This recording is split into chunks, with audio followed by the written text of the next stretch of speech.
걱정하는 분들처럼 거기 앉으면 좀 미안하니까 앞으로 좀 앉으셔서 오늘은 다 복받을 다짐을 하는 분들 되길 바랍니다. 그러니까 맨 뒤에 분들이 더 맨 앞으로 나오고 그 뒤에 두 번째 분이 두 번째 줄 앉고 세 번째 줄 앉은 분들이 세 번째 줄 앉고 이렇게 하면 되겠습니다.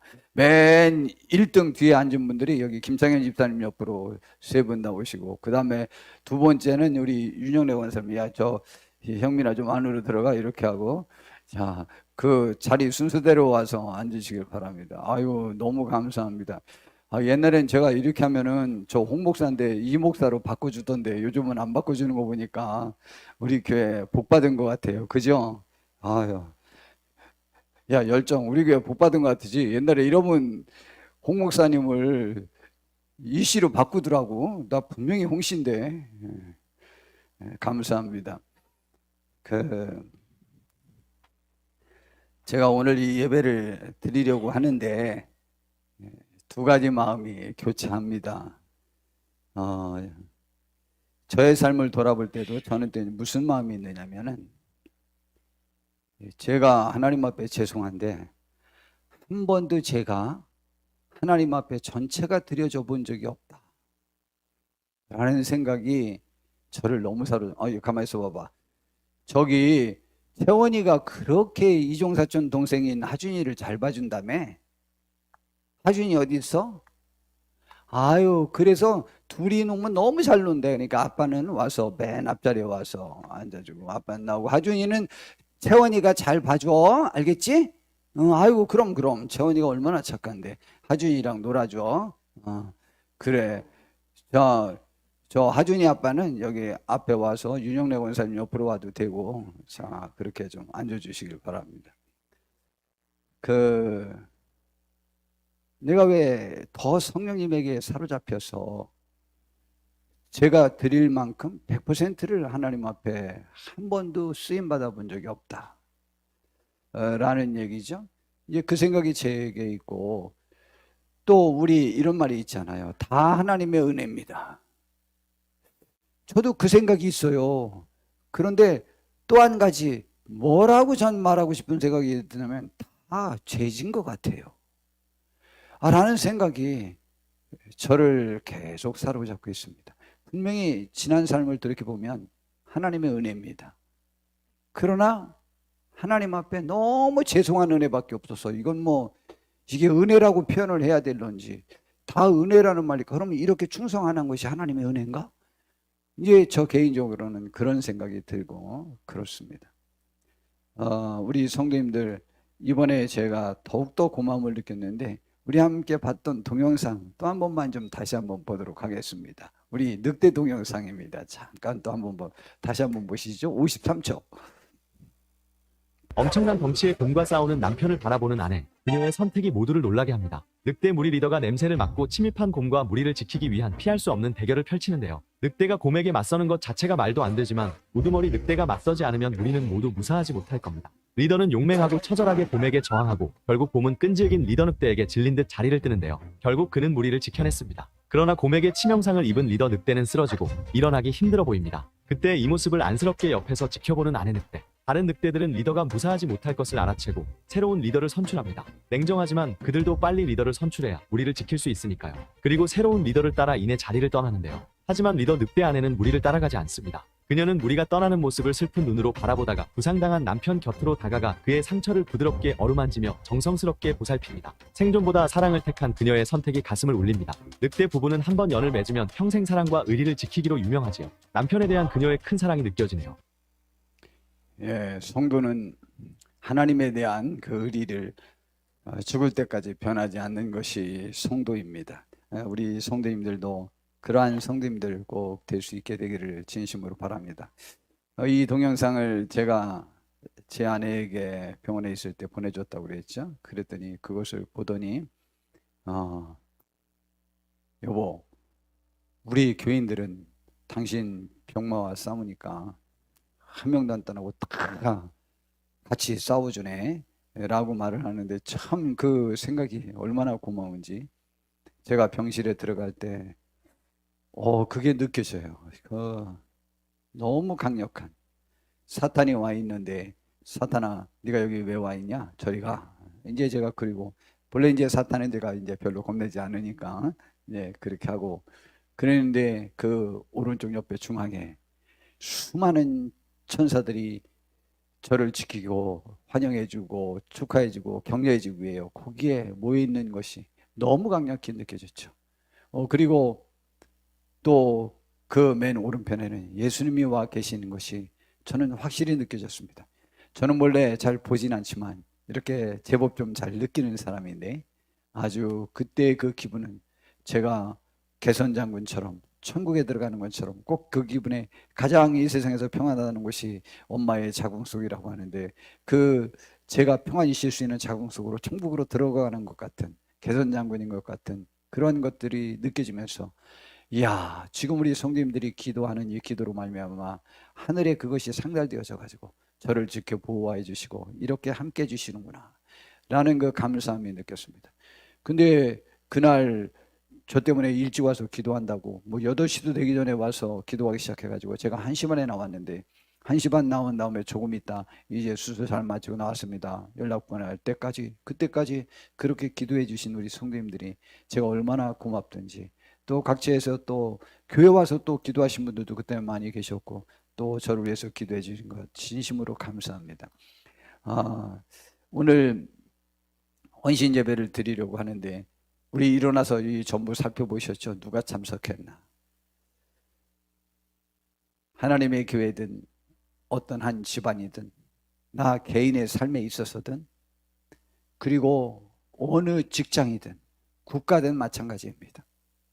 실제적으로 헌신하고 희생하는 사람은 그 자리에 지키는 사람은 그리 많지 않습니다.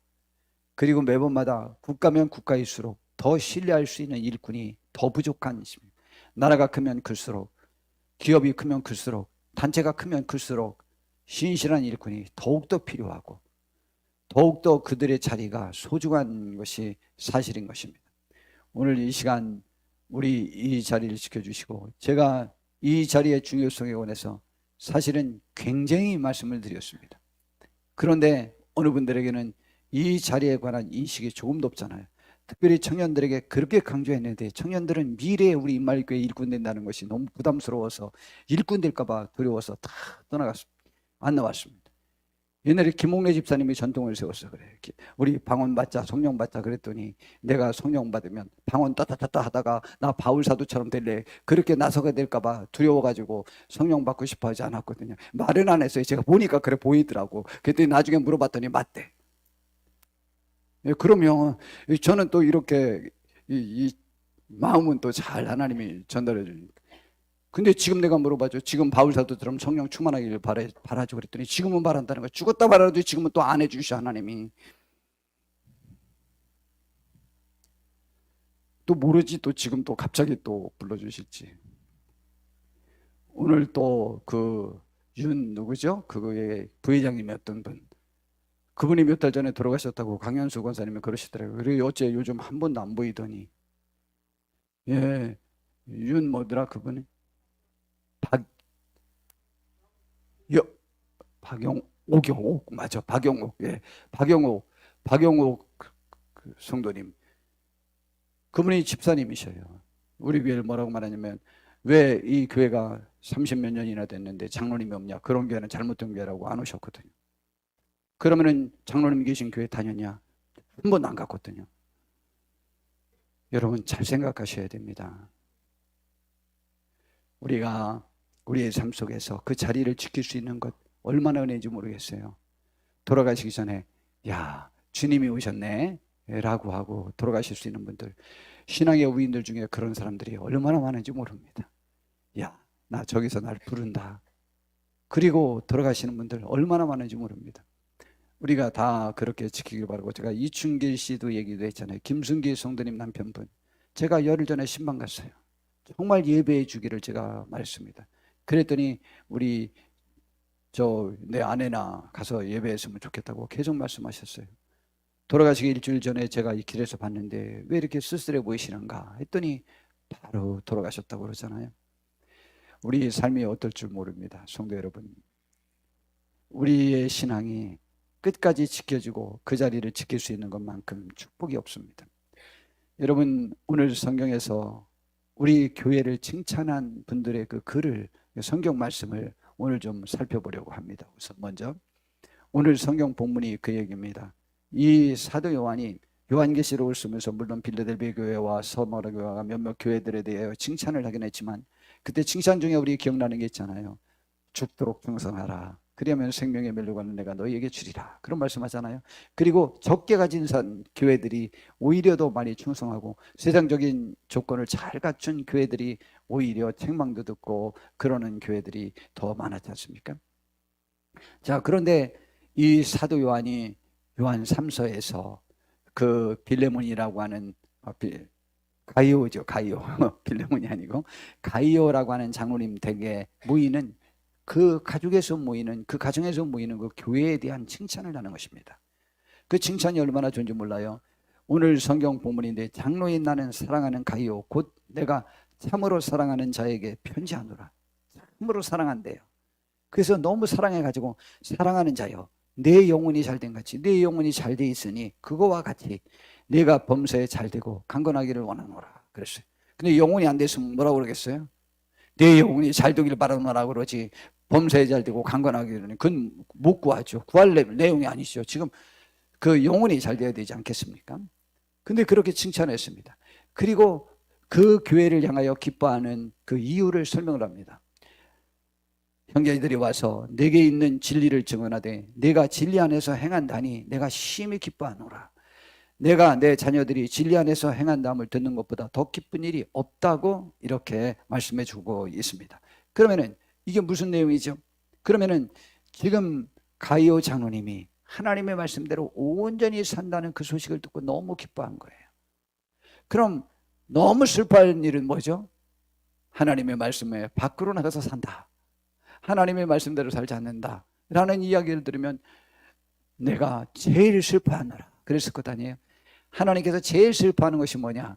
하나님의 말씀을 따라 살지 않는 거예요. 그리고 하나님이 제일 기뻐하는 것이 뭐냐?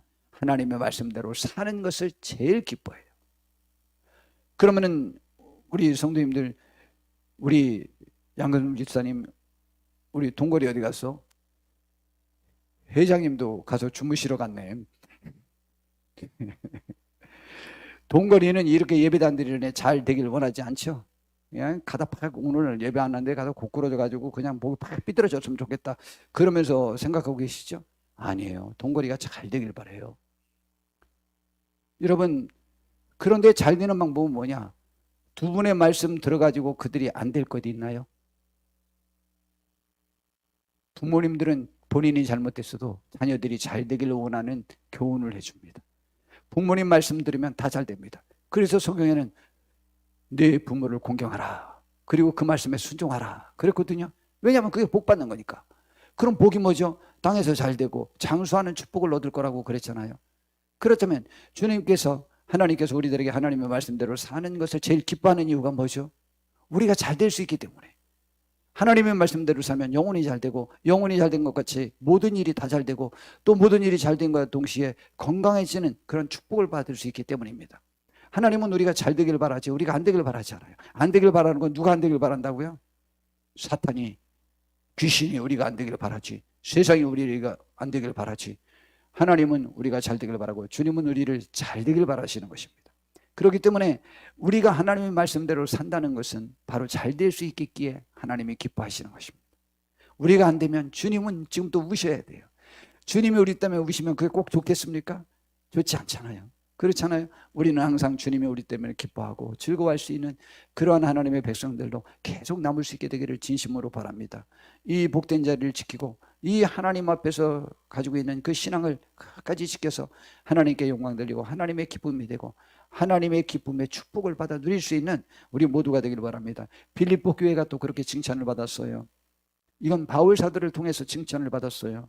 빌립보서 1장 1절서부터 보니까 그리스도 예수의 종 바울과 디모데는 그리스도 예수 안에서 빌립보에 사는 모든 성도와 또한 감독들과 집사들에게 편지하노니 하나님 우리 아버지와 주 예수 그리스도로부터 은혜와 평강이 너희에게 있을지어다. 이거는 다른 교회도 이 비슷한 말을 합니다. 그런데 3절부터는 특별하게 그 교회에만 하는 칭찬이 있습니다. 내가 너희를 생각할 때마다 나의 하나님께 감사하며 간구할 때마다 너희 무리를 위하여 기쁨으로 항상 간구함은 너희가 첫날부터 이제까지 복음을 위한 일에 참여하고 있기 때문이라. 예, 이 교회밖에 없어요. 바울 사도가 교회를 제일 많이 세웠는데 바울 사도에게 지금까지 관계하는 교회는 이 교회밖에 없었습니다. 그러면 그게 바울 사도의 개인 감정일까요? 하나님의 축복된 말입니다. 그래서 지금 칭찬하는 것입니다.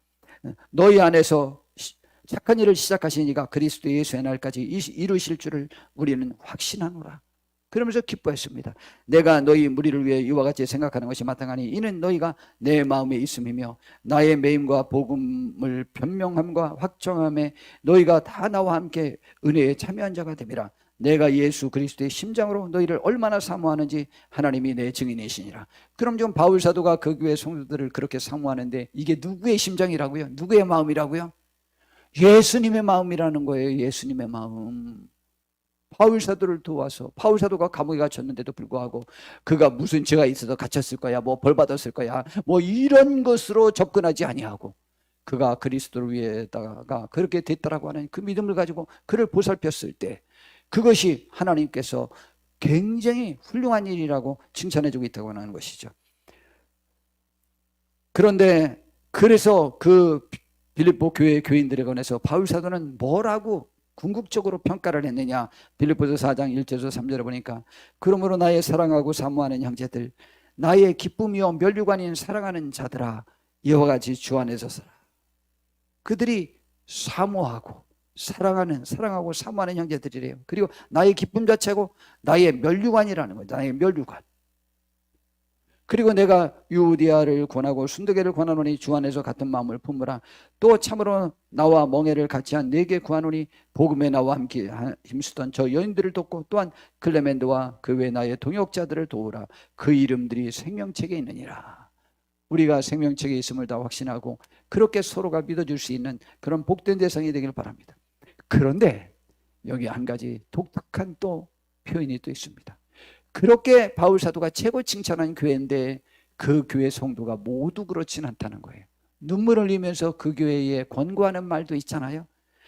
빌립보서 3장 17절부터 보니까 형제들아 너희는 함께 나를 본받으라. 그리고 너희가 우리를 본받은 것처럼 그와 같이 행하는 자들을 눈여겨보라.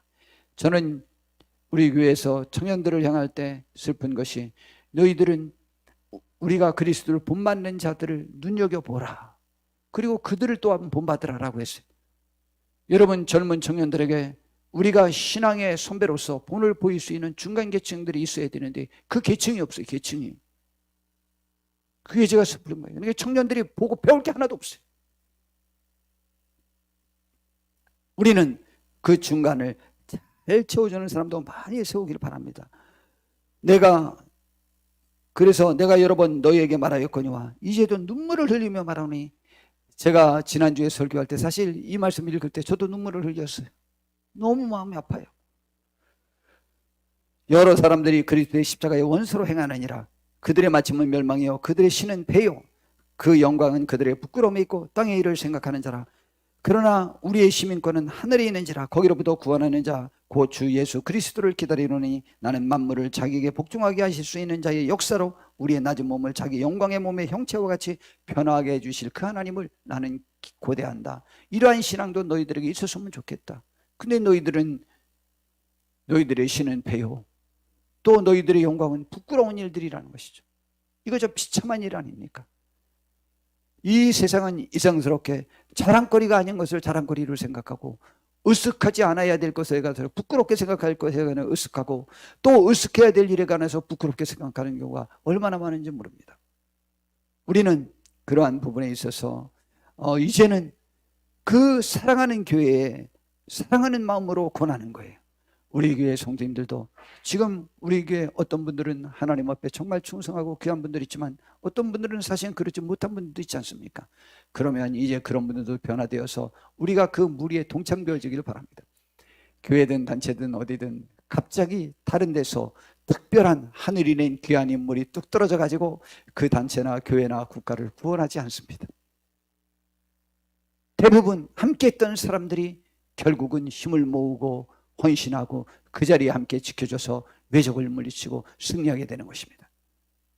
여러분, 그러한 하나님의 축복이 우리 교회에 더욱 있어지기를 바랍니다. 그래서 예수님께서도 칭찬하셨잖아요. 오래 함께했던 그 제자들에게. 그 예수님께로부터 제일 책망들은 사람이 누구들이 계세요? 물론 바리새파 사람들과 그 율법학자들, 그 대제사장들에 관해서 뭐 뱀들아, 독사의 자식들아 가장 심하게 욕을 했지만은 사실 베드로 사도가 제일 많이 혼났어요. 근데 베드로 사도가 제일 사랑을 받고 또 제일 능력 있게 주의 사역을 잘 감당하는 사람이 되었지 않습니까? 그리고 예수님이 마지막 날 밤에 그들에게 관해서 제일 못난 모습을 그 순간에 보이잖아요. 참 답답한 일이요. 그런데 예수님께서는 그건 그거고 저건 저거고 앞으로는 앞으로고, 그래서 그들에 관해서 칭찬하십니다. 너희는 나의 모든 시험 중에 항상 나와 함께한 자들인즉 내 아버지께서 나라를 내게 맡기신 것 같이 나도 너희에게 맡겨 너희로 내 나라에서 내 상에서 먹고 마시며 또는 보좌에 앉아 이스라엘 12지파를 다스리게 하려 하노라. 최고의 축복을 말하지 않습니까? 그들이 여지껏 이곳에 차지하려고 지금 자리다툼하고 있는 중 아니었습니까? 물론 그것이 이 세상에서의 자리다툼으로 그들이 하긴 했지만 결국은 나중에 하늘에서 누가 크느냐라고 하는 그 다툼도 했으니까. 그러니까 이것은 최고의 축복을 그들에게 말씀해 주신 것입니다. 우리 성도님들 이 축복을 다 받기에 부족함이 없는 귀한 성도님들 되시길 바라고, 우리 함께 이 헌신 예배를 드릴 때 우리 같이 이제 나가야 됩니다. 아까 가사에 보니까 그 아굴골짝 빈들에도, 아굴골짝이 누가 아굴골짝에서 죽었죠? 아간이 아굴골짝에서 돌 맞아 죽었습니다. 그래서 거기가 그 뼈다귀가 있는 그 시체가 놔두는 그러한 골짜기를 아굴골짜기라고 말합니다. 저주의 골짜기죠. 그리고 소돔과 고모라성은 누가 있었던 곳이죠? 그 나그네를 대접하지도 아니하고 동성애에 그득 차가지고 하나님께서 불을 내려 그들을 전부 죽이지 않고는 직성이 풀리지 않을 그런 성에서 불로 전부 멸망시킨 그 성입니다. 우리는 그 성에 가서 그들을 사랑하는 마음으로 전도할 수 있어야 된다라고 아까 찬양한 것입니다. 여러분, 우리 교회에서 차별이 없이 또 모든 사람을 용납하고 나보다 못나고 부족한 사람, 이제 얼마 후에 영원히 천국에 가서까지 남을 것, 그것에 관해서 제가 설교할 것입니다. 근데 거기에 영원히 천국에서 남을 것이 그 중에 하나가 뭔지 압니까? 예수님이 못 먹었을 때, 목말랐을 때, 헐벗었을 때, 나그네 되었을 때, 거지 되었을 때, 감옥에 갇혔을 때, 병들었을 때, 그때 찾아와 줬대잖아요. 굳이 말하면 그때는 다른 말로 바꾸면 그때 내가 그를 대접해도 그가 나를 생각해서 어떤 보답이라도 할 수 있는 상황이 전혀 없는 사람들입니다. 우리는 사실은 조의금을 또 축의금을 이렇게 보낼 때도 사실은 주고받는 입장에서 할 때도 있고, 또 우리 교회 성도님들 보니까 또 어떤 성도님들은 그에게서 받을 생각 전혀 없이 교회의 이름 때문에 그들에게 하는 분들을 봤습니다. 그러나 다 그런 것이죠. 그런데 바로 받을 생각 않고 그들을 도운 그것이 하늘에 영원히 남는 것이죠. 여러분, 하늘에 남는 것 굉장히 쉽다니까요. 부자들 도우려면은요, 부자들 도울 때 5만 원 가지고 이번에 사업이 좀 어렵다면서요, 가서 한번 10만 원 줘봐요. 그가 하나도 안 기뻐할 겁니다. 놀리는 줄 알 거예요. 그런데 굉장히 어려운 분에게 어렵다면서요, 그래서 5만 원만 갖다 줘봐요. 평생 잊지 못할 거요, 잘못하면. 어쩌면 그런 것이죠. 여러분, 그러므로 가난한 자 돕는 게요, 부자 돕는 것보다, 안 되는 사람 돕는 게 잘 되는 사람 돕는 것보다 100배 쉽습니다. 잘 되는 사람 도우려고 말해봐요. 난 네가 안 와주는 게 날 돕는 거야. 내 일에 간섭하지 않는 게 날 돕는 거야. 내가 어떻게 사는지 네가 신경 끊어주는 게 날 돕는 거야 라고 말하지 않겠습니까? 그러나 어려운 사람들은요, 어떻게 살아? 요즘 괜찮아? 먹을 건 있어? 그것 안 물어주기를, 안 물어주면 얼마나 서운한지 압니까? 그걸 물으면 얼른 내가 오늘 밥도 아침도 굶었다고 말할 건데, 안 물으면 얘기도 못 하잖아요. 그러니까요, 사실은 이 못나고 어려운 사람 돕기가 훨씬 쉬운데, 근데 못나고 어려운 사람 보면 우리가 거부감 내면 이건 우리는 그리스도의 사람이 아닙니다. 좀 격길이게 하는데 여하튼 우리는 그런 사람들 되게 바랍니다.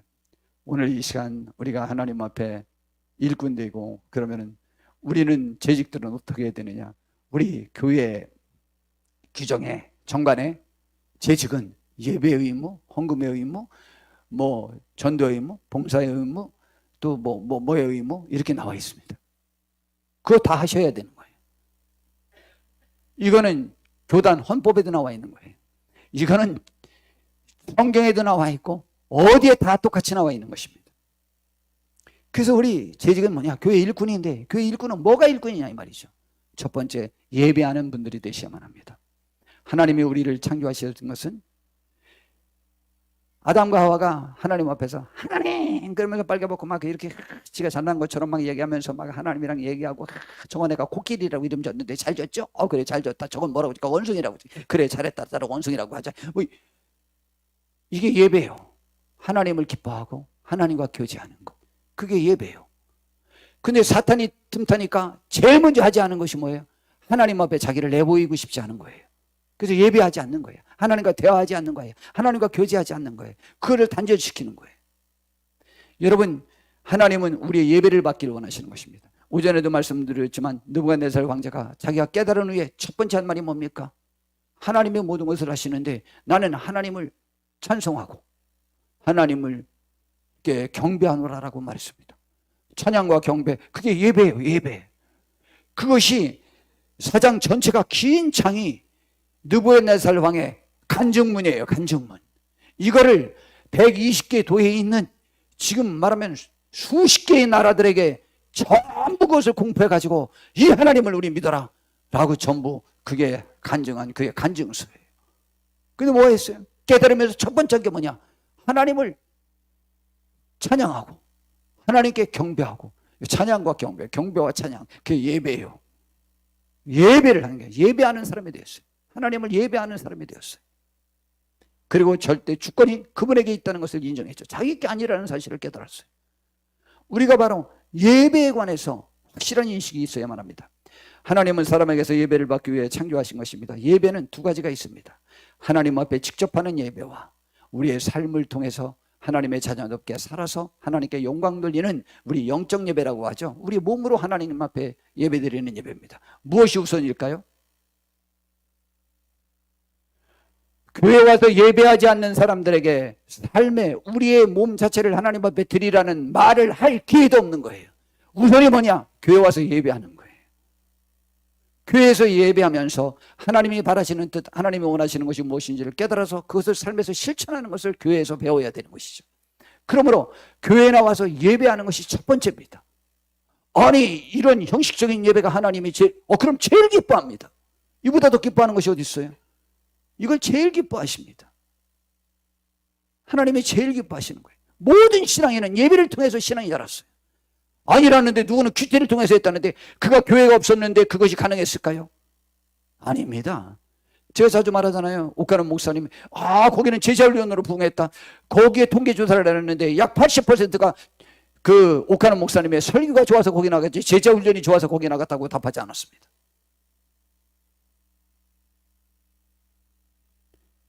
그리고 또 좀 적결인데 제자훈련하고 열심히 한 것이 오늘의 교회가 사실은 그 다음에 사랑의 교회보다 더 열심히 하는 것처럼 거기 그 두란노 소원도 만들어가지고 책 그런 거 얼마나 많이 하죠. 우리도 두란노 소원에서 나오는 1:1 제자 양육 훈련 그 성경 공부로 우리 교회에서 했잖아요. 근데 중간에 깨달았죠. 뭐가? 성령 운동해야 되겠다. 성령 운동했더니 그 다음에 2,000명 3,000명 나오던 청년들이 만 몇 명이 막 몰려들어다니는 거죠. 참 신기하지 않아요? 큐티하고 성경 공부하면 그들이 제자 돼가지고 막 한다더니 성령 운동했더니 몇 갑절 더 막 미치들이 밀려오더라. 예배가 더 중요해요. 예배가. 물론 성경 공부도 예배고 다 예배일 수 있어요. 그러나 이 함께 모여 예배하는 이 예배가 얼마나 중요한지 모릅니다. 그 예배를 처음으로 도전한 아주 강력하게 민족적으로 도전한 사건이 있습니다. 그것이 출애굽기 32장에 나온 내용이에요. 모세가 십계명 받으러 40일 금식 시내산에 올라가서 40일 금식해서 십계명을 받아갖고 내려오잖아요. 근데 내려올 때도 좀 더 이따 내려올지도 모를 뻔했는데 지금 하나님이 내려가 봐라. 니네 백성들 지금 이상해졌다. 전부 죽여버리고 내가 너를 큰 민족으로 세우겠다. 그렇게 말했어요. 그래서 모세가 하나님 앞에 죽으라고 기도하게 됐어요. 하나님 절대 안 됩니다. 그들을 용서해 주십시오. 막 그러면서 만약 그들을 용서해 주시지 않으면 나는 제 이름을 여호와의 생명책에서 뺏어서 그러면서 막 자기의 생명을 내걸고 기도해서 용서받고 내려오잖아요. 근데 막 내려오는데 막 밑에서 소리가 막 들리는 거예요. 그랬더니 여호수아가 뭐라고 하느냐, 그들이 그때 한 것이 출애굽기에 나와 있는데 여하튼 그 금을 전부 내놓으라고 했더니, 이야, 그들이요 금을 얼마나 냈냐. 순금으로 송아지를 만들어 놓고 그것이 이스라엘 백성을 애굽 땅에서 인도해낸 여호와 하나님이라고 모세가 선포하고, 내일은 그 여호와의 절기를 지킬 거니까 그 송아지 앞에 나오라고 그래가지고 그들이 출애굽기 32장 6절에 보니까 이튿날에 그들이 일찍 일어나 전제를 드렸어요. 화목제를 드리며 제사를 드렸어요. 백성이 앉아서 먹고 마시며 일어나서 뛰놀았다는 것은 노래하고 즐거워했다는 거예요. 그 신님 앞에서, 송아지 신님 앞에서. 하나님은 보이지 않는데 보이니까 더 좋지 뭐. 막 그러면서 자기들이 만들어 놓았으니까 자기들이 마음대로 이제 조종할 수도 있고 얼마나 좋아요. 막 거기서 뛰놀았어요. 이것이 첫 민족적 예배 이탈입니다. 예배 이탈이에요. 하나님을 떠나서 우상을 만들어 놓고 거기에 예배한 거예요. 하나님이 그것 때문에 그들을 전부 죽이고 싶어 했어요. 60만 명을 다 죽이고 싶어 했다니까요. 근데 모세가 중재한 거죠. 근데 내려오는데 이제 하나님이 실제로 보니까 여호와께서 모세에게 이르시되 너는 내려가라. 내가 애굽 땅에서 인도해낸 내 백성이 부패하였도다. 그들이 내가 그들에게 명령한 길을 속히 떠나 자기를 위해 송아지를 부어 만들고 그것을 예배한 거예요. 송아지에 예배한 거예요. 그것에게 제물을 드리며 말하기를 이스라엘이 이는 너희를 애굽 땅에서 인도해낸 너희 신이라 그래. 하나님이 왜 이렇게 그 마음이 좁아 터졌는지 모르겠어요. 아니, 송아지를 신이라고 하면 신이라고 하게 하지 왜 자기만 신이 되려고 그래? 왜 그런지 알아요? 송아지는 생명을 줄 수 없고 구원을 줄 수 없기 때문에 이스라엘 백성을 사랑하니까 생명의 신이신 하나님만 섬겨야 그들이 구원받을 수 있으니까 그러시는 거예요. 여러분, 그래서 그런 거지. 하나님께서 무슨 여러분 귀신과 사탄이랑 시컷 얘기해도 그럼 하나님이 그럼 질투하지 말아야 되겠네요. 그냥 되면 다 죽습니다. 다 지옥 갑니다. 그리고 우리들에게 질병 오고 시기심 있고 질투심 있고 포악해지고 음란해지고 중독자 되고 그리고 이상한 질병에 걸리고 가난해지고 그런 귀신과 사탄은 우리들에게 그런 걸 가져옵니다. 그걸 막기 위해서 우리를 질투하시는 거예요. 거기에 가지 말게 하는 거예요. 그랬던 거예요. 여호수아가 중간에서 모세를 만나서 지도자요, 저 밑에서 보니까 싸우는 소리가 나는 것 같습니다. 그랬더니 모세가 18절에 보니까 내가 듣기에는 노래하는 소리로다, 즐거워한다 이 말이죠. 이게 무슨 말인지 알아요? 이 극한 배신감, 이 극한 배신감을 표현하는 거예요.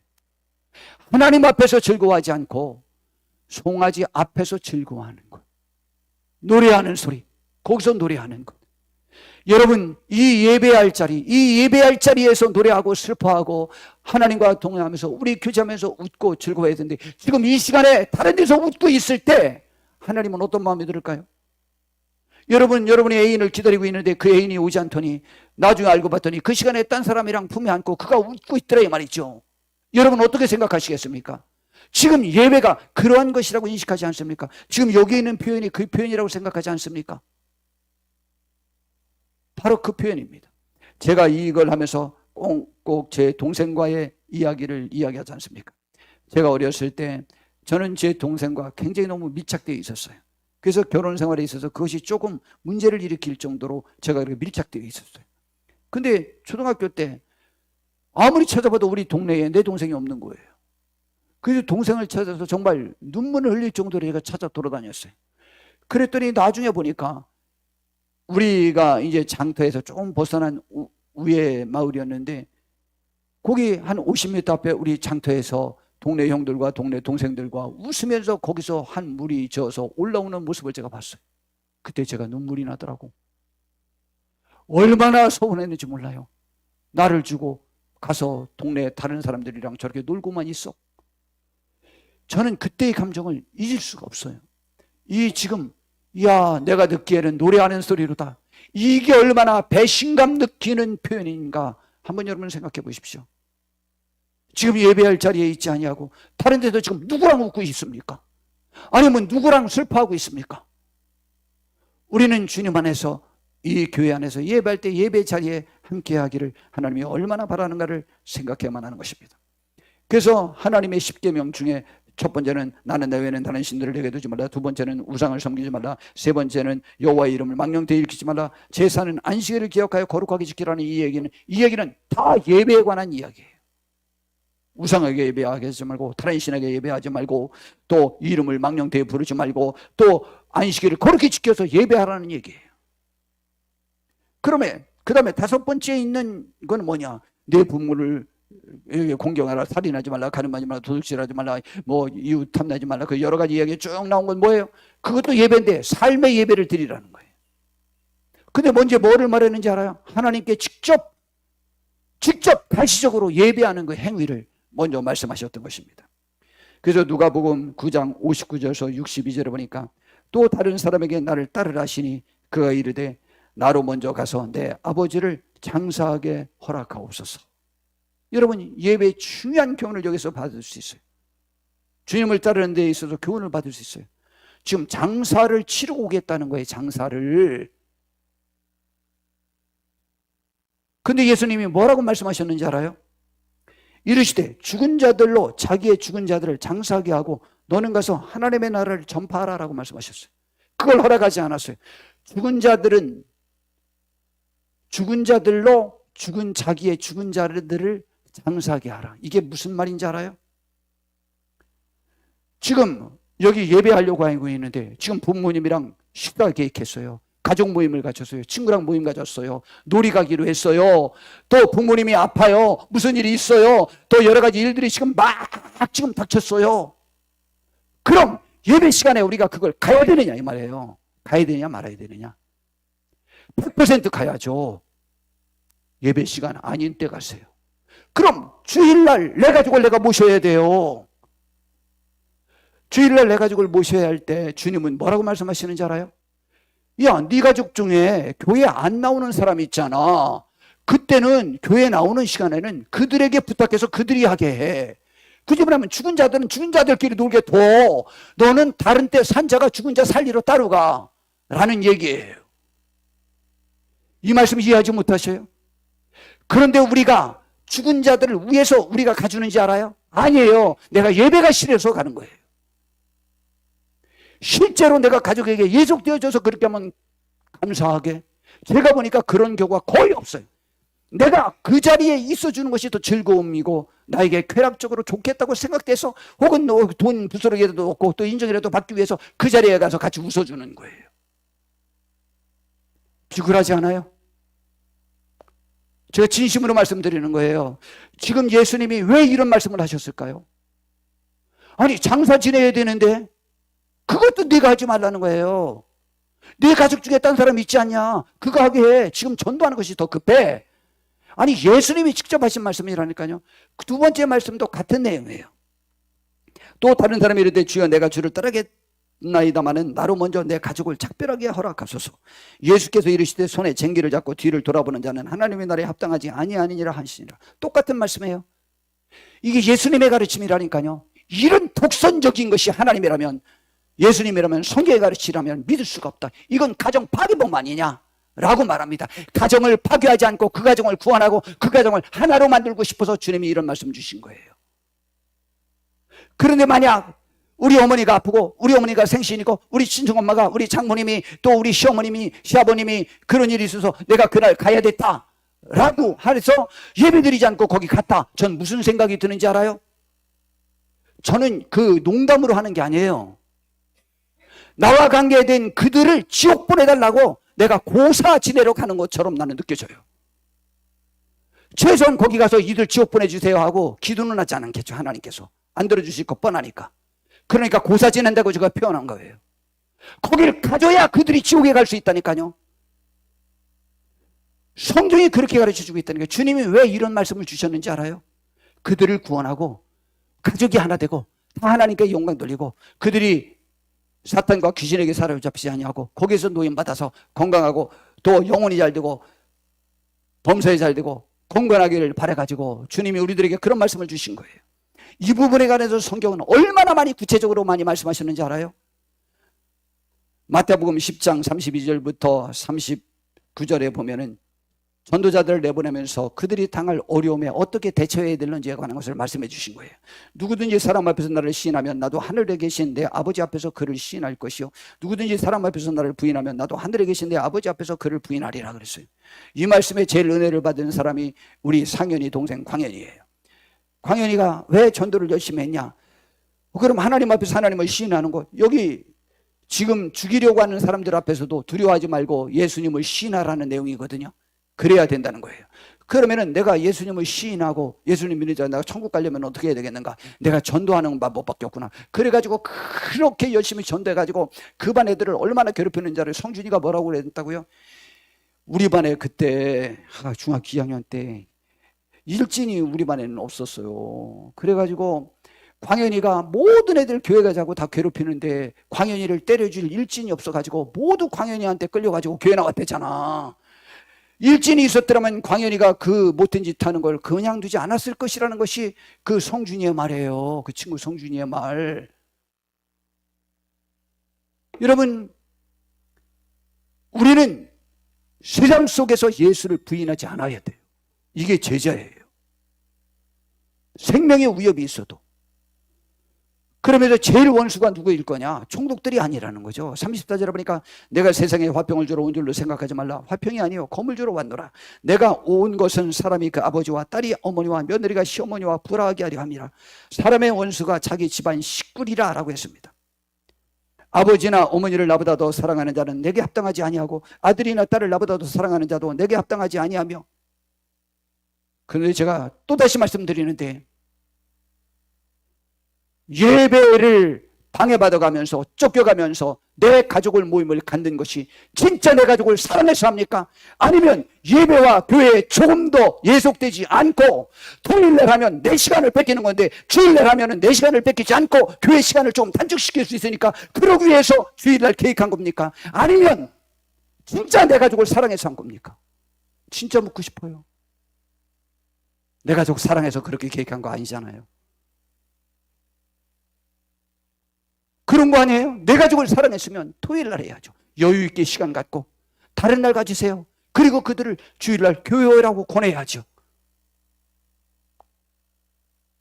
그런데 자신들이 예배할 마음이 없이 그걸 하는 걸 부모님들은 몰라요. 다 알아요. 남들도 다 알아요. 그러면 우리는 우리의 스스로의 지도력을, 우리의 위치를 우리 스스로가 포기한 것이 아니겠습니까? 불화하라. 괜찮다는 거예요. 불화하라. 또 자기 십자가를 지고 나를 따르지 않는 자도 내게 합당하지 아니하니라. 자기 목숨을 넣는 자는 잃을 것이요 나를 위하여 자기 목숨을 잃는 자는 얻으리라고 말씀하셨습니다. 그러면서 비슷한 말씀으로 마태복음 19장 29절에서 30절에 귀한 말씀으로 결론을 내렸습니다. 또 내 이름을 위하여 집이나 형제나 자매나 부모나 자식이나 전토를 벌인 자마다 여러 배를 이 세상에서 보상받는다는 거예요. 여러 배를 받고 또 영생은 또 상속받을 수 있게 되리라. 그러나 먼저 된 자로서 나중되고 나중된 자로서 먼저 될 자가 많으니라 그랬어요.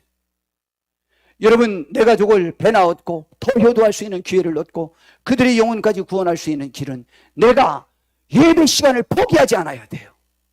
하나님의 말씀을 포기하지 않아야 돼요. 그들을 교회 때문에 버려야 되는데 교회를 버리기 위해서 그들을 선택했어요. 그걸 하나님이 기뻐하겠어요? 친구, 결혼식, 내 가족, 내 부모 문병 혹은 생일, 그 전체 중에 우리가 왜 거기에 가서 예배드리기 싫어서 그들과 가서 웃고 있느냐고요. 그러지 마시고 우리가 못 가면 토요일날 일찍 가세요.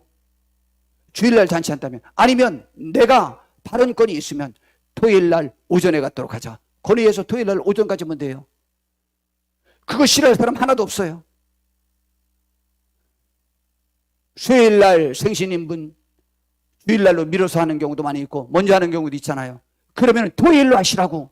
근데 토요일날은 내가 놀잖아. 교회가 걸리지 않잖아. 그러니까 일부러 주일로 잡잖아요.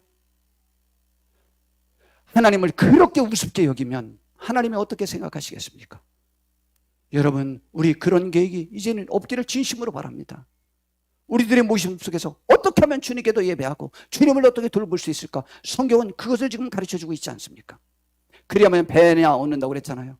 여러분, 모든 가정이, 부부도 마찬가지고 부모와 자녀지간도 마찬가지고 형제지간도 마찬가지고 그들의 관계를 잃지 않고 계속 유지하는 것은 신앙이 아니면 이 시대는 말할 것이 없어요. 여러분, 한번 결혼해서 살아보세요.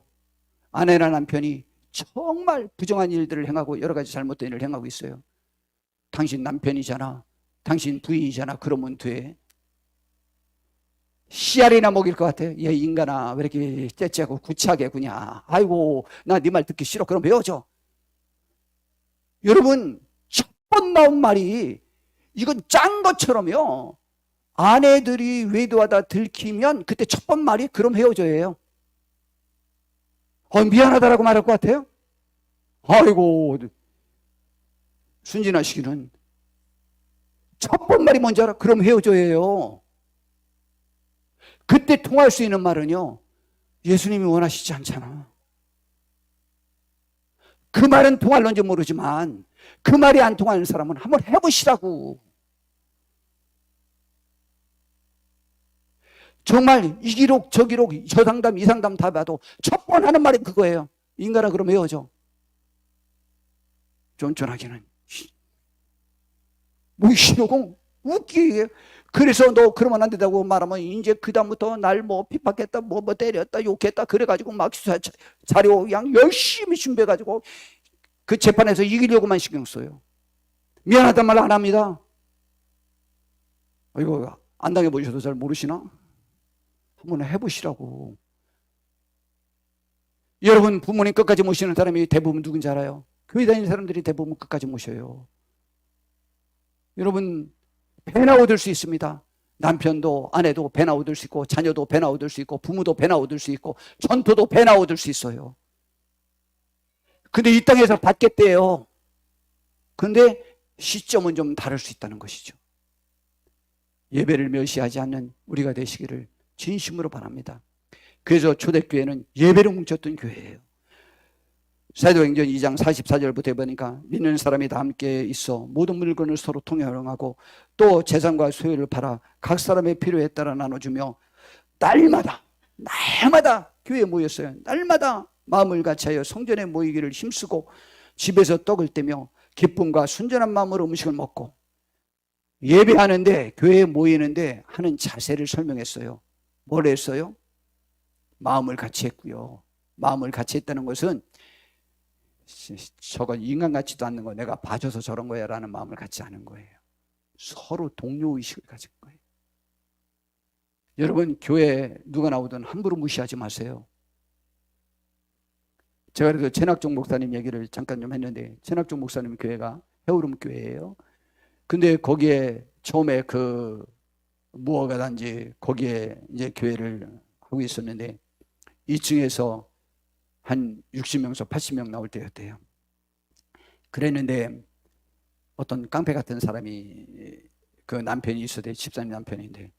근데 교회를 나오랬더니 그 깡패가 나 같은 사람이 나와도 돼요? 뭐 그러더라는 거야. 막 그러면서 막 뭐 거칠게. 그러더니 그래 하라는 대로 다 해가지고 1호 장로님이 됐대잖아요. 하라는 대로 다 순종하더라는 거예요. 그리고 이제 교회를 짓자라는 말이 있어서 교회를 지려고 했는데 돈이 있어야죠. 그랬는데 난 이제 들으면 다 잊어버리니까 어떤 교인이 죽을 병에 걸렸대요. 교회 잘 안 나오는데 가난한 집 주인인데 사람인데 근데 그걸 기도해줬는데 그것이 고쳐졌다네. 그래가지고 그 가난한 사람이 자기 집과 똑같은 집 옆집도 전도하고 앞집도 전도하고 뒷집도 전도하고 그냥 거기 있는 모든 사람들 막 다 전도해가지고 교인이 막 늘어나는데 교회 짓자고 그랬더니 똘똘하고 쓸만한 사람들은 다 떠나고 가장 못 살고 거지 같은 사람들만 40명 남았더라. 반만 남았더라. 그런데 그 전도되기 시작하더니 그들이 헌금하기 시작하는데 무섭게 헌금하더니 그들이 교회를 졌고 갑자기 그들도 잘 살게 되고 그렇게 해서 우리 교회가 이렇게 부흥하게 되었노라 라는 말씀을 주셨어요. 여러분, 예수님을 배신한 자 중에 굳이 말하면 창녀였다 돌아온 사람들이 예수님을 배신한 사람 맞습니까? 아닙니다. 가장 똑똑한 채에 있었던 가룟유다만 배신했습니다. 여러분, 이게 놀라운 사실입니다. 여러분, 그러므로 교회는 마음이 하나가 되어야 돼요. 우리 임마누엘 교회는 마음이 하나가 되는 축복된 교회가 되시기를 진심으로 바랍니다. 예배할 때 이 자세를 말하는 거예요. 그리고 집에서 떡을 띠며 음식을 자기 재산들을 막 풀어가면서 가난한 사람들에게 나눠줄 그 음식을 장만하는 거예요. 그래서 음식을 주고 떡을 띠며 기쁨으로, 그리고 순전한 마음으로 음식을 먹고 서로 다툼과 시기하고 질투하지 않아요. 순전한 마음 중에 제가 좀 덧붙이려고 해요. 여러분, 교회의 약점 중에 가장 큰 약점 중에 하나가 또 뭔지 알아요? 모이면 모여서 목사님 욕하고, 모이면 교회에서 권사님 장로님들 욕하고, 모이면 모여가지고 다른 교인들 흉보고, 모이면 내 가족 흉보는 일이에요. 우리 임마누엘 교회에서는 이제 그런 일 없기를 진심으로 바랍니다. 누구도 흉보면 안 돼요. 우리는 서로 좋은 얘기들을 이렇게 전해야 돼요. 그리고 흉보고 억울하고 억울한 일이 있으면 저에게 와서 말씀하세요. 그럼 제가 사모님에게도 얘기 안 해요. 여러분, 그렇게 해서 해결해야지. 순전한 마음이 없이 서로 흉보고 그러면요, 무엇이 되겠습니까? 아무것도 안 되는 거예요. 여러분, 그렇게 했더니 음식을 먹고 하나님을 찬미하고 또 온 백성에게 칭송을 들었어요. 백성들에게 칭송 듣게 행동해야 돼요. 여러분, 칭송 듣는 것이 그들에게 아부하라는 것이 아니에요. 일반적인 하나님의 법과 윤리와 가르침을 침범하지 아니하는 일반 윤리가 있어요. 사회 도덕이 있어요. 사회의 통상적인 상식이 있고 가치가 있어요. 그 가치를 침범하지 마세요. 한국교회가 그 부분이 침범되는 경우가 있어서 또 문제를 일으키는 거예요. 그러니까 우리는 그러한 마음으로 백성들에게 칭송을 받으니 주께서 구원받는 사람을 날마다 더하게 하셨다고 말했습니다. 히브리서 10장 25절에 모이기를 피하는 어떤 사람들을 습관과 같이 하지 말고 오직 권하여 그날의 가까움을 볼수록 더욱 그리하자 그랬어요. 예배 하나 제가 열심히 얘기했는데 못 알아들었을까 봐. 주일날 예배 침해를, 또 수요일날 예배 침해를, 금요일날 예배 침해를, 토요일날 성경 공부 침해를, 우리 일반 성경 공부 침해를 받을 수 있는 그 시간에 우리의 어떤 모임이 있을 때 우리는 그것을 따라간다, 따라가지 않는다? 따라가지 않는 게 진정으로 예배하는 자예요. 그들에게 하십시오. 잘하십시오. 잘하면 그 마음 이해되어집니다. 모임에 안 가도 회비만 보내면 굉장히 기뻐합니다. 두고두고 더 기억해 줍니다. 훨씬 기억해 줍니다. 그러니까 히브리서 10장 25절에 모이기를 피하는 어떤 사람들을 습관과 같이 하지 말고 오직 권하여 그날이 가까움을 볼수록 더욱 그리하자라고 했으니까 우리 더욱더 모이기를 힘쓰는 우리 성도님들 꼭 되기를 바랍니다. 예배가 모든 것의 기본이에요. 예배로부터 모든 것이 시작돼요. 두 번째는 헌금이에요. 자꾸 딴 말을 할 필요 없어요. 예배와 헌금이 되어지지 않으면 교회에선 일꾼 되지 않아요. 그뿐만이 아니고 그가 위축돼요. 그리고 사탄이 틈타요. 그리고 신앙에 흔들리고 나 자신의 가치에 대해서 흔들리도록 돼 있어요. 그래서 제가 물어봤잖아요. 야, 동현아, 너 공부 많이 할 때 자신감이 생겨? 공부 많이 안 했을 때 자신감이 생겨? 뭐니 하면 자신감이 생겨요. 예배 열심히 하고 헌금 열심히 하면 하나님 앞에 자신감이 생겨요. 아, 하나님 나 했잖아요. 막. 이래서 용기가 생기는 거예요. 그래서 내가 너희가 나를 택한 것이 아니고 내가 너희를 택하였나니 이는 너희로 하여금 열매를 맺게 하고 그 열매가 항상 있게 하여 너희가 구하는 모든 것을 하나님께서 얻게 하려 하심이라고 말씀하셨잖아요. 예, 내가 사랑을 향하고 사랑의 열매를 맺고 그 생명과 구원의 열매를 얻었을 때는 내가 그 사랑을 하면 내가 탄력을 얻어요.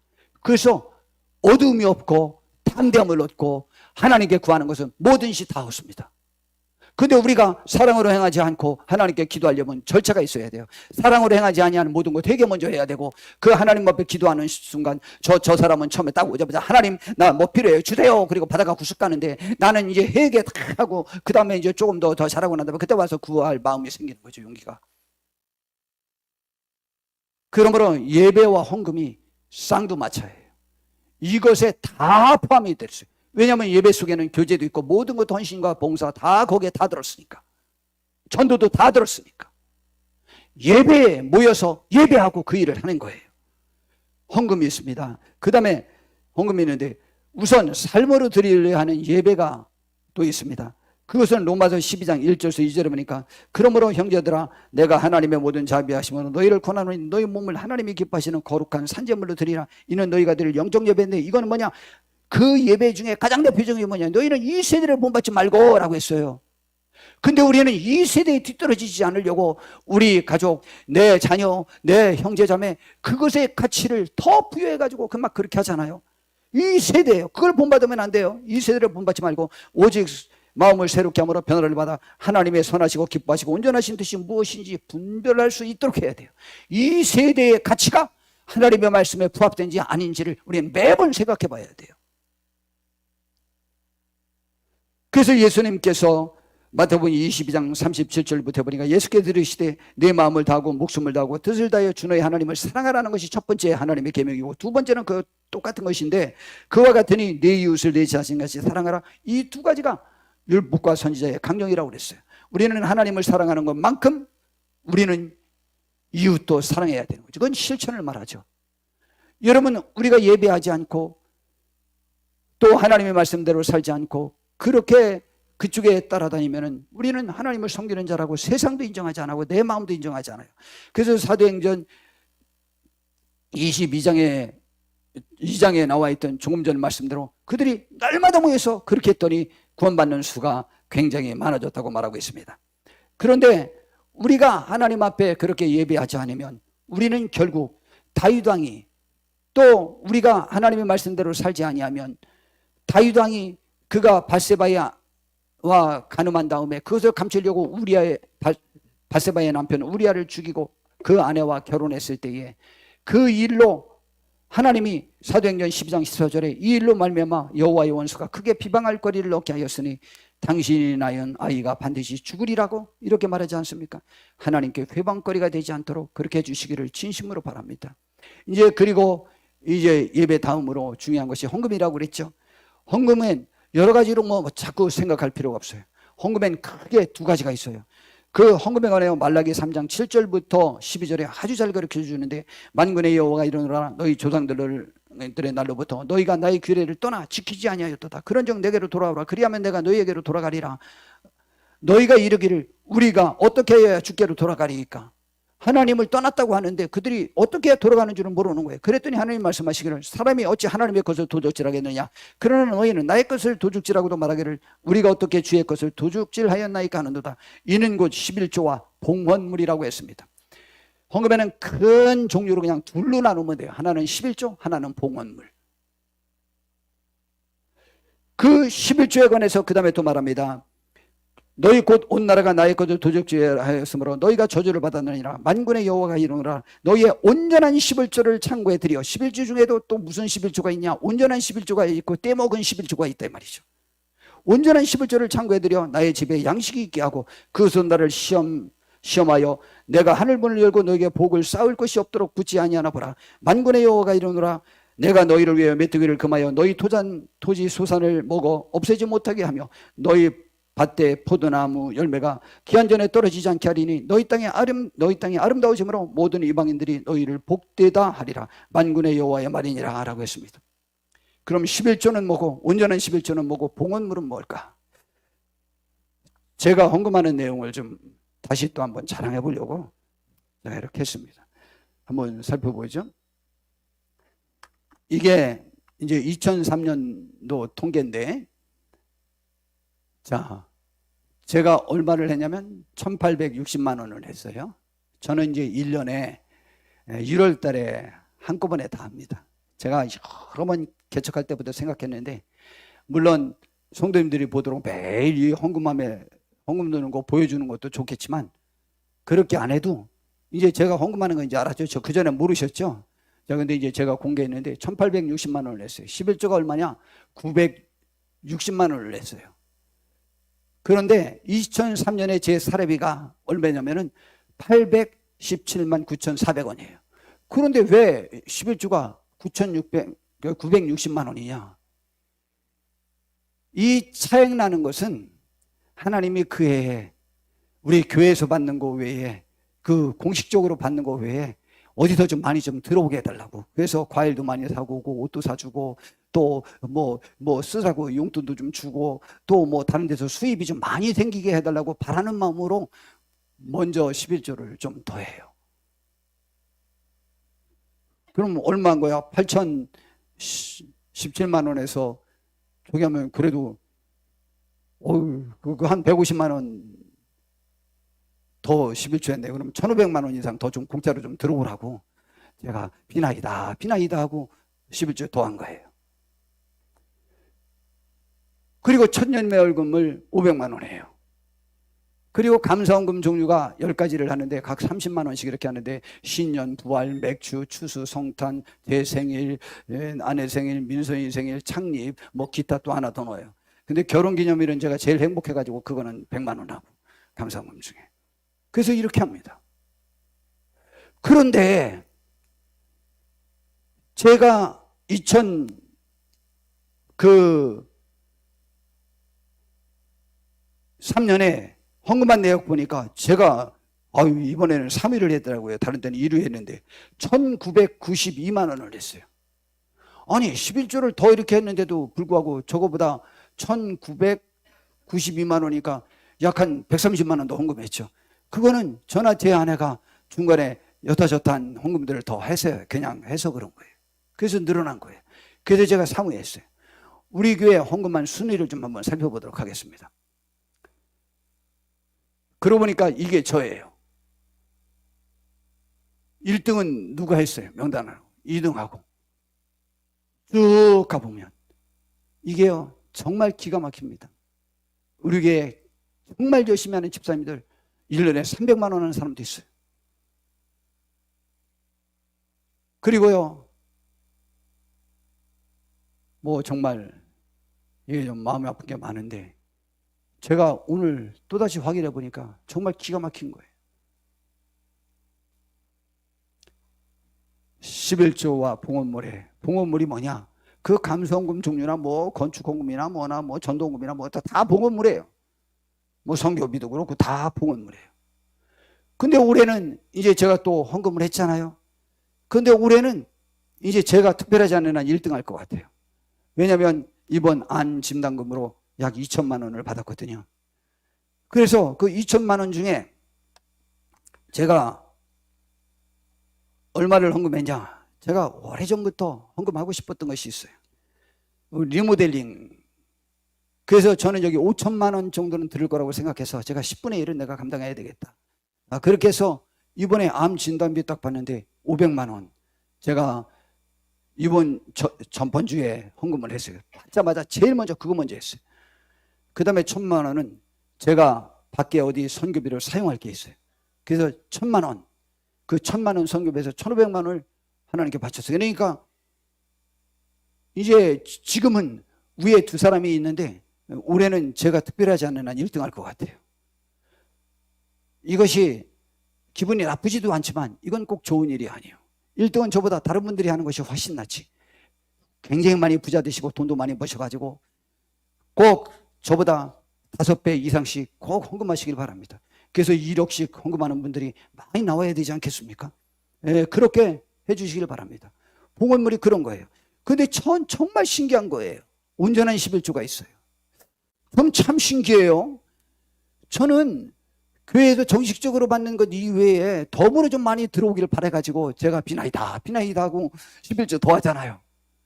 근데 어떤 분들은 하나님이 비나이다 안 했는데 집 팔아가지고 장사 지내가지고 결혼식 해가지고 그래가지고 11조 드릴 게 많이 쌓였는데 11조 헌금을 하는 사람이 없더라고요. 아니 나는 정말 신기해요. 그러면은 하나님 나에게는 다른 데서 돈 들어오지 말게 하옵소서 비나이다 하는 것과 같지 않겠어요? 이게 돈 벌려고 한다? 아니에요. 하나님이 온전한 11조를 하라고 그랬잖아요. 그러면은 농사 짓고 양도 키우는데 그러면은 농사 짓는 거로만 하나님 앞에 11조 했을까요? 양만 11조를 했을까요? 곡식도 11조 하라고 그랬어요. 짐승들 11조 드릴 때는 어떻게 드리게 하는지 알아요? 저는 그 말이 너무 좋다고 그랬잖아요. 어떻게 드린다고요? 양이 100마리가 있어. 그럼 여러분이 고르면 어떤 양으로, 우리 김창현 집사님 양 100마리 키우면 10마리 하나님께 11조 바쳐야 되는데 어떤 거로 바쳐야 될까? 이게 되게 고민스럽다고. 근데 하나님이 좋은 말씀을 하셨어요. 제일 좋은 거로 하다니 좋은 거를 씨 받으면 좋을 텐데 그거로 드리기는 아깝고, 제일 나쁜 거로 하자니 제가 또 여긴 다 나쁜 거로 만들었잖아요, 말라기 때는. 그랬는데 하나님 뭐라 그러면, 이 우리로 이제 들어갈 때 있잖아요. 들어갈 때 한 마리 두 마리 쭉 들어갈 때 10마리째 하나 탁, 10마리째 걸리는 것 하나 또 떼놓고, 그 다음에 또 쭉 보내 또 10마리째 딱 하나, 그렇게 하나님 앞에 드리랬어요. 너무 마음에 들지 않아요? 나 진짜 마음에 들어. 하나님이 그렇게 마음에 들게 하실 수가 없어요. 여러분, 그러나 농사 짓고 양도 치면 두 가지씩 다 드려야 되죠.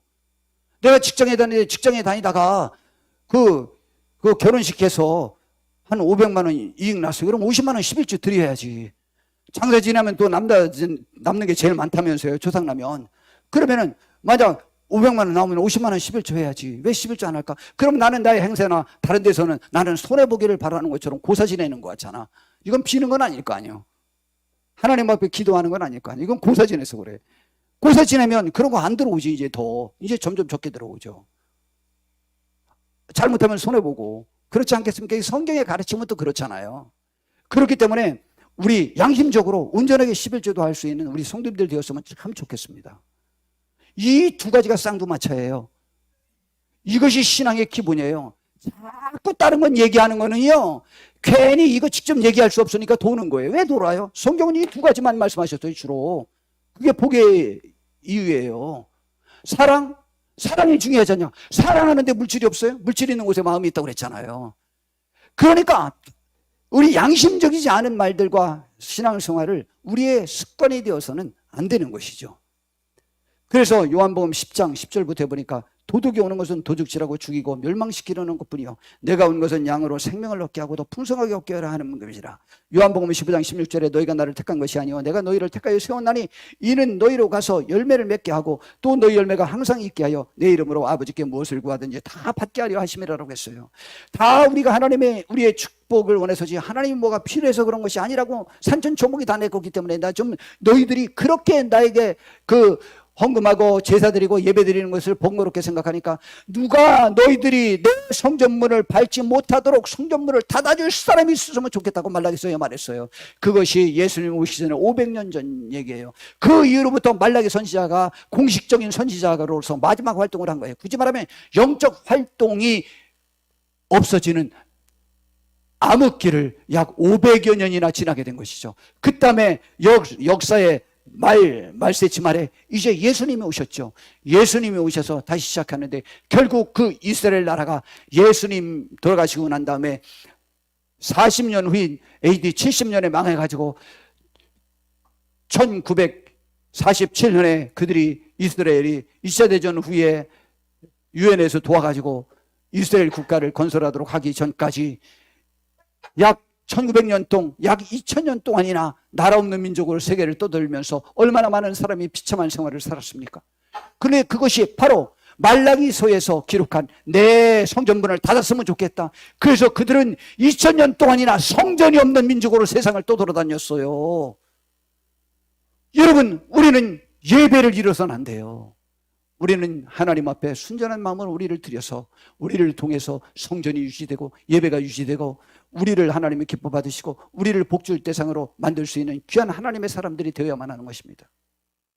정말이라니까요. 전 예배하지 않고 11주 안 하는 사람들 보면은 무슨 생각이면 특별히 예배에 관해서 그들을 지옥 보내기로 작정한 사람 같아요. 그들과 같이 천국 가는 것이 그렇게 싫은 모양이에요. 그들을 구원하려면 우리가 그들을 버려야 그들이 구원받을 수 있습니다. 그들을 구원하고 그들을 우리가 더 잘 섬기게 하려고 그렇게 한 거예요. 그런데 우리의 즐거움 때문에 예배가 싫어서 피하느라고 내 가족 핑계대고 내 친구들 핑계하고 관계성 핑계해서 그렇게 했을 때 그들의 관계가 깨어지는 것이죠. 그들의 지도자도 되지 못하고 그들을 인도하지도 못하고. 그러므로 우리는 진심으로 하나님의 말씀에 매이면 여러분의 삶이 자유할 것이고 축복을 누릴 것입니다. 이것이 사실대로 성경에서 가르쳐준 가르침 아닙니까? 오늘 록벨러라는 사람을 좀 제가 소개하려고 합니다. 미국 사람들이 통계 조사를 냈는데 누구를 제일 존경하냐라고 할 때 항상 미국 사람들이 제일 많이 답변하는 사람들이 조지 워싱턴이었습니다. 그 사람이 미국 독립국가의 초대 대통령이었습니다. 그는 정직하고 훌륭한 신앙인이었습니다. 그래서 제일 존경하는 사람이 많아요. 근데 또 다른 통계에서는 또 누가 1위라고 나오는지 알아요? 미국 사람들이 제일 존경하는 사람이 록펠러래요. 록펠러는 지금 금세에 걸쳐서, 전에는 어쩌면 다유당이나 뭐 다른 왕들이 있었으니까 그들이 더 부자였었는지 모르지만은 일단 지금의 화폐 가치로 생각할 때 록펠러가 최고의 부자예요. 근데 미국 사람들 중에서 누구를 제일 존경하냐 그랬더니 록펠러라고 하는 사람이에요. 그 사람이 어떤 사람이냐면 굉장히 가난하게 자랐습니다. 그가 아주 가난하게 자라고 힘들게 자랐습니다. 한번 좀 제가 읽어봐 드리겠습니다.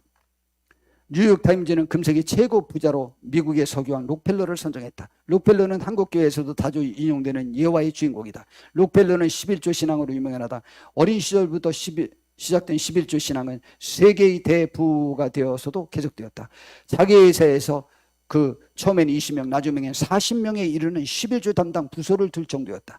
그는 또한 목사님 말씀에 절대 순종했고 예배 시간에는 항상 앞자리에 앉았다고 한다. 그러나 한국교회가 이상적으로 삼고 싶어하는 인물임에 틀림없다 할 것이다.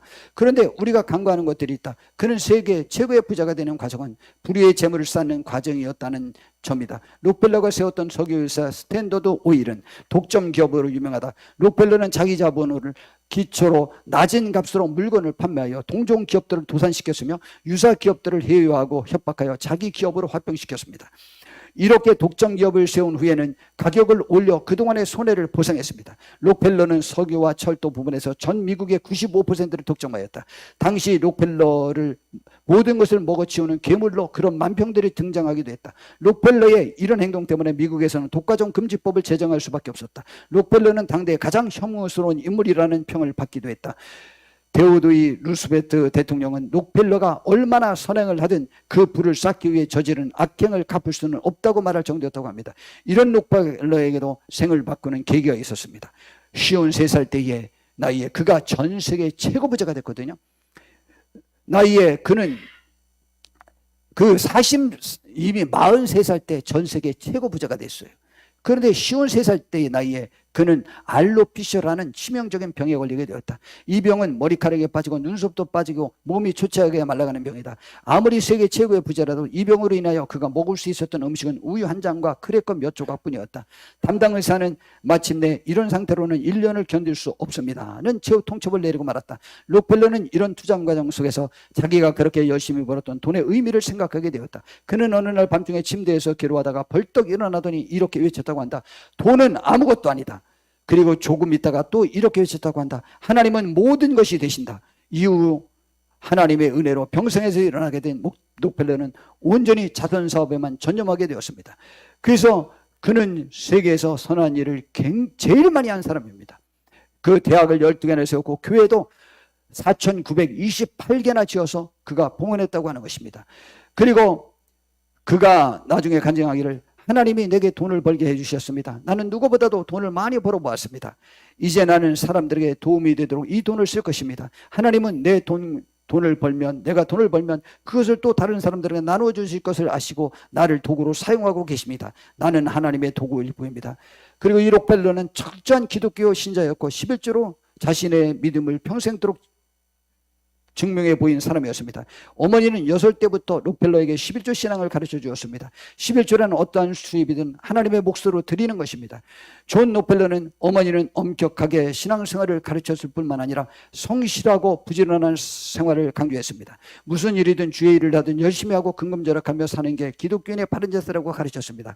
가난한 집안에 태어난 존 록펠러는 어려서부터 집안일을 거들었습니다. 잡초도 뽑고 청소도 하고 소젖도 짰습니다. 때로는 이웃들의 일을 거들어서 돈을 벌기도 했습니다. 어느 날 존 록펠러가 이웃집에 감자를 캐고 난생 처음 자기 힘으로 돈을 벌고 왔을 때 어머니는 2개의 주머니를 내놓았습니다. 하나는 존 록펠러의 것, 하나는 하나님의 것으로 구분하여 사용하도록 주신 것입니다. 존 록펠러는 어머니의 말에 순종했고 이렇게 어머니로부터 어린 시절 철저한 11조와 신앙교육을 받았습니다. 그는 어머니가 힘든 살림 형편 중에서도 철저하게 11조를 헌금하는 모습을 보고 자랐습니다. 그리고 어릴 때부터 교회를 통해 작은 기부를 시작했고 97세의 나이로 세상을 떠날 때까지 한 번도 11조를 걸은 적이 없습니다. 라고 그는 말했던 것입니다. 록펠러 오마지의 10가지 신앙 좌우명이 있습니다. 우리는 한국 교회는 잘 알고 있는 것입니다. 첫 번째 뭐냐? 하나님을 아버지 이상으로 섬겨라. 두 번째, 담임 목사님을 하나님 다음으로 섬겨라. 주일에는 본교회에서 예배를 드려라. 네 번째, 오른쪽 주머니를 항상 11조 주머니로 하라. 다섯 번째, 누구에게든지 원수를 만들지 말라. 그다음에 여섯 번째, 새벽에 목표를 세우고 기도하라. 일곱 번째, 잠자리에 들기 전에 하루에 반성 기도를 하라. 여덟 번째, 아침에 반드시 하나님의 말씀을 읽어라. 아홉 번째, 남을 도울 수 있으면 힘껏 도우라. 10, 예배 시간에는 항상 앞자리에 앉으라 그랬습니다. 그랬으니까 여기 항상 앞자리에 앉는 여러분들에게 축복이 아주 그냥 무지하게 임할 것입니다. 그 앞자리에 꼭 앉아야 돼요. 꼭 공부하기 싫은 사람이 맨 뒤에 가서 그 핸드폰 하고 있듯이 예배 드리고 싶은 사람, 드리고 싶지 않은 사람도 뒤에 가서 핸드폰 하고 있거든요. 그러니까 앞자리에 앉아야 복이 있는 거예요. 그리고 여러분, 우리 예배를 그렇게 무시하거나 드리지 않을 때, 내가 11조 하지 않을 때 저는 무슨 생각이 드는지 알아요? 시편 127편 1절부터 보니까 여호와께서 집을 세우지 아니하시면 세우는 자의 수고가 헛되며 여호와께서 성을 지키지 아니하시면 파수꾼의 깨어 있음이 헛되도다라고 말씀하셨습니다. 우리 자녀에게 예속되는 분들, 현재 한국에서 우상이 많이 있는데 첫 번째는 물질의 우상이요, 내 삶의 자유의 우상이요, 자녀가 우상이에요. 여러분, 이 우상들에게 우리가 매일 때 무슨 생각이 드는지 압니까? 나는 하나님의 도움이 필요 없다니까요. 저의 소원은, 저의 기도는 하나님이 내 삶에 개입하지 않는 것입니다라고 말하는 것 같이 느껴져요. 무서운 인연선이에요. 우리는 하나님의 개입이, 하나님의 은총이 내 삶에 지금으로부터 영원토록 필요합니다라고 하나님 앞에 내 삶의 모습을 그렇게 살 수 있는 귀한 하늘의 사람들이 되길 바랍니다. 이게 헌신이지 않겠습니까? 이게 제자이지 않겠습니까? 이게 하나님의 영광을 나타내는 것이 아니겠습니까? 우리 성도님들 그렇게 되어져서 하늘의 은총이 우리들 속에 함께하길 바랍니다. 오늘 제가 오전에 막 그렇게 설교했더니 순복음교회 30년 다닌 분이래요. 두 분 여자분 나왔잖아요. 그러면서 자기 언니 그 팔 다친 거 낫게 해달라고, 귀가 나쁘다고 기도해달라는 거예요. 그래야 난다는 거예요. 그러면서 여기 모시고 나면서 뭐라고 하는지 알아요? 이 목사님 능력 있는 목사님이잖아. 그러니까 기도받아야 낫지. 빨리 기도받아 막 그러더라고요. 야, 이제 내가 능력 있는 목사가 되었어요. 야, 나 지금 바빠 죽겠는데.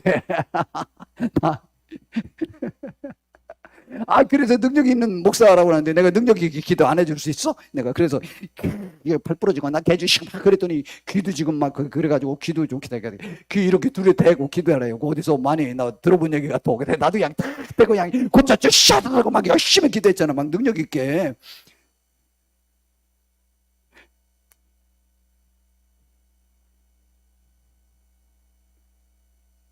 우리는 하나님의 은총이 필요해요. 하나님의 도우심이 내 자녀에게, 내 삶에 필요해요.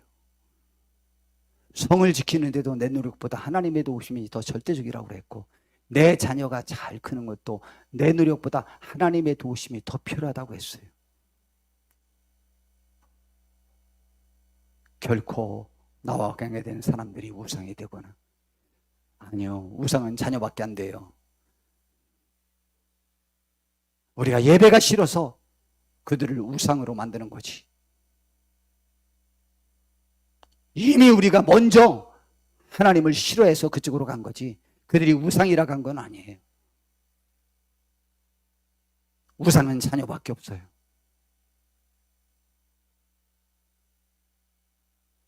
정조화 권사님에게 제가 말씀드린 적이 있어요. 지금으로부터 30년 전일 거예요. 어떤 아이를 데려온 거예요. 그래서 얘가 누구냐? 전대 오셨냐? 그랬더니 아니래요. 아는 사람이 놀러 가느냐고, 주일날 어디 놀러 안 가니까 정조화 권사님 뭐 봐달라고 그래서 교회 예배를 방해받아가면서 헌금 그걸 하는 것도 방해받아가면서 애를 받아주셨어요. 권사님, 그러시면 안 됩니다. 아까 그랬잖아요. 죽은 자들은 죽은 자들로 장사하게 하라. 그렇잖아요. 여러분, 우리는 예배 방해받는 일에 내 자녀를 어떻게 해야 될까 조심하셔야 돼요. 자녀 때문에 예배 방해받지 마세요. 우상은 자녀밖에 없고, 그 다음엔 뭐 내가 하나님이 싫어서 이제 그렇게 하는 거죠. 그런데 우리는 하나님이 제일의 기쁨이 되길 바랍니다. 제일 소중한 분 되길 바라고, 이 세상에서 예수님보다 더 귀한 분이 없는 것처럼 이렇게 할 수 있는 축복에 있는 우리 성도님들 되기를 바라고, 하나님께서 우리를 보고 말씀하시기를 사랑하는 자요, 내 영혼이 잘된 같이 범사의 모든 일에 잘되고, 강건, 건강은 몸의 건강이지만 강건은 두 가지 의미가 있죠. 강건은 몸도 건강하고 삶도 강건하게 사는 모습처럼 느껴지죠. 억압이, 그죠? 건강은 몸, 육체에 병이 없는 것을 건강이라고 한다면, 강건은 몸도 건강하고 또 그리고 삶도 힘있게 사는 그 모습 같아 보이지 않아요? 그래서 강건이라는 표현이 건강보다 나은 것 같아요. 그죠? 그러니까 사랑하는 자요, 내 영혼이 잘된 같이 모든 일이 다 잘되고 강건하기를 원하노라. 내가 너희들이 주의 말씀 안에 산다는 소식을 들으니 이보다 더 기쁜 일이 나에게는 없다. 하나님을 최고로 기쁘시게 하드려서 우리 영혼이 잘되고 모든 일이 잘되고 강건한 축복을 받아 누리는 우리 모두가 되기를 바라고, 우리를 주님이 우리에게 오셨을 때 우리가 생명을 얻게 하고 더 풍성히 얻게 하고, 또 우리를 택하신 이유는 우리로 열매를 얻게 하고 그 열매가 항상 있게 하여 우리가 하나님 앞에 간구하는 모든 것을 얻게 하려고 우리를 불러주셨다고 했더니, 선택해 주셨다고 했으니, 우리는 사랑과 생명과 구원의 역사를 이루어서 우리를 통해서 풍성한 열매들이 주렁주렁 맺어지는 큰 은혜를 저와 우리 모두가 볼 수 있었으면 좋겠는데, 그거는 다른 분이 와서 해주지 않아요. 우리 교회에서. 놀라운 사실은 이 자리에 있는 분들이 그 일에 쓰임 받으실 겁니다. 그리고 오늘 말씀이 깊이 위로가 되고 책망이 되고 깨달음이 되어서 하나님이 말씀하신 예배와 11조와 봉헌물과 11조 중에 온전한 11조를 우리 교회 성도님들도 하는 분들이 되었으면 참 좋겠습니다. 그리고 빨리 저보다 많이 하시길 바랍니다. 그런 큰 은혜도 받고 저보다 5배 이상씩 많이 하는 분들이 많이 나올 수 있게 되기를 진심으로 바랍니다.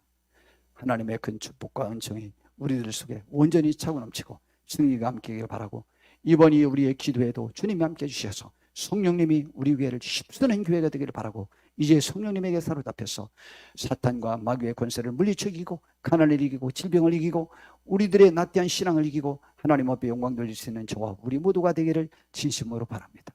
함께해 주셨던 성도님들 참 고마운데 다시 한번 좀 힘내봐야 되지 않겠습니까? 그래야 우리 하나님 앞에 영광 돌리는 귀한 하늘의 사람들 다 되실 수 있게 되기를 진심으로 바랍니다. 예, 오늘 우리 예배 이렇게 마쳤는데 기도 좀 하고 마치려고 그랬는데 오늘 가족끼리 나왔다고 치고 오늘만 그럼 제가 기도 안 하고 저도 이제 끝나자마자 가서 또 이제 누울 거예요. 또 이제 누워야 되는데, 여하튼 하나님의 은혜가 우리들 속에 온전히 차고 넘치길 바라고, 오늘 예배에 참석한 우리 초등학생들도 2명도 예배 잘 드리네. 왜 다른 데는 자더니 오늘은 앉아 길어서 앉아나? 짜증나서 못 자겠나 봐. 늦게 끝났어. 야, 우리 준이도 예배 잘 드려주고 학생들도 하나도 안 주고 웬일인지 모르겠어. 야, 우리 록펠러처럼 훌륭한 사람들 다 되기를 바라고, 그런 교훈이 우리의 교훈이 다 되시기를 진심으로 바랍니다. 기도하겠습니다. 하나님 아버지, 주님 도와주시고 함께해 주셔서 우리 교회에 복 주신 것 감사한데 더 복되어야 되지 않겠습니까? 우리 성도님들 더 온전한 신앙인으로 하나님 앞에 세워져서 하나님 앞에 영광 돌리게 하옵시고 주의 축복 가운데 거하게 하옵소서. 또한 오늘도 헌신 예배를 드리면서 귀한 예물 드린 손길들이 있습니다. 이 손길에 복 주시고 주님이 다 갚아주시옵소서. 아버지의 큰 은혜와 축복이 온전히 함께하기를 원하오니 주여 도와주시옵고 승리하게 하옵소서. 하나님 아버지, 또 이번 한 주간도 기도하면서 승리하게 하옵시고 앞으로 담대히 나아가는 우리 임마누엘 교회가 되게 하옵시고, 우리 주님께 오늘 예배하는 모든 사람들 건강하게 해주시옵고, 하나님 아버지여 경제적인 모든 여건을 예수 이름으로 해결해 주시옵고, 또 우리가 주의 사역을 감당할 때 힘있게 행할 수 있는 우리 모두가 되게 하옵소서. 우리가 사탄을 쫓아내고 귀신을 쫓아내고 승리할 수 있는 귀한 하늘의 백성 되게 하옵시고 우리들의 삶들을 변화시켜서 하나님께 온전히 드리는 축복 있게 하옵소서. 승리가 있을 줄로 믿사오며 우리 주 예수님의 이름으로 기도드렸사옵나이다. 아멘.